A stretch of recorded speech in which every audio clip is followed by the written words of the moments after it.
દાહોદ જિલ્લાના ધાનપુર અને દેવગઢ બારિયા તાલુકામાં માનરેગા યોજના અંતર્ગત 71 કરોડથી વધુના કામોમાં ગેરરીતિ મામલે પોલીસ ફરિયાદ નોંધાતા ગુજરાત સરકારના કૃષિ અને પંચાયત વિભાગના મંત્રી બચુ ખાબડના બે પુત્રો બળવંત ખાબડ અને કિરણ ખાબડના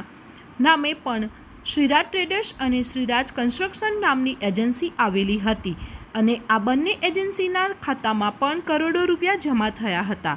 કૌભાંડમાં બંને મંત્રી પુત્રોની પોલીસે ધરપકડ કરી રિમાન્ડ બાદ જ્યુડિશિયલ કસ્ટડીમાં હતા ત્યારે બંને તરફથી વકીલે દાહોદની ચીફ જ્યુડિશિયલ મેજિસ્ટ્રેટ સમક્ષ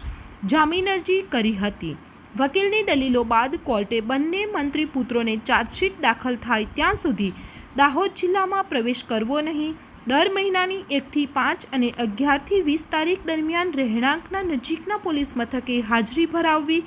ગુજરાત બહાર ન જવું, પોલીસ તપાસમાં સહયોગ આપવો, નિયમિત કોર્ટ મુદતમાં હાજરી આપવી તેમજ પાસપોર્ટ જમા કરાવવાની શરતે 50-50 હજારના જામીન મંજૂર કરતા મંત્રીએ રાહતનો દામ લીધો હતો।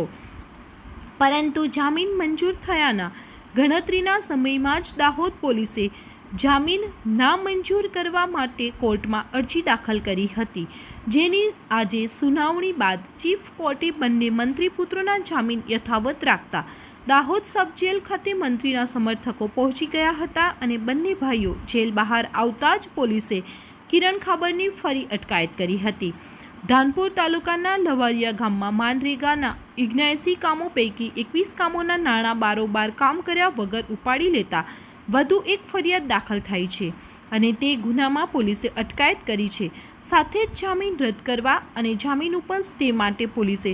સેશન કોર્ટમાં રિવિઝનલ અરજી પણ દાખલ કરી છે, જેની સુનાવણી આગામી સોમવારે થશે। એટલે ચોક્કસ કહી શકાય કે મંત્રી તેમજ તેમના પુત્રોને જેલમાંથી બહાર લાવવા એડી ચોટીનું જોર લગાવી રહ્યા છે, પરંતુ તેમની મુશ્કેલીઓમાં વધારો થતો જોવા મળી રહ્યો છે। ત્યારે સમગ્ર મામલે ટૂંક સમયમાં પોલીસ વધુ ખુલાસા કરી શકે છે।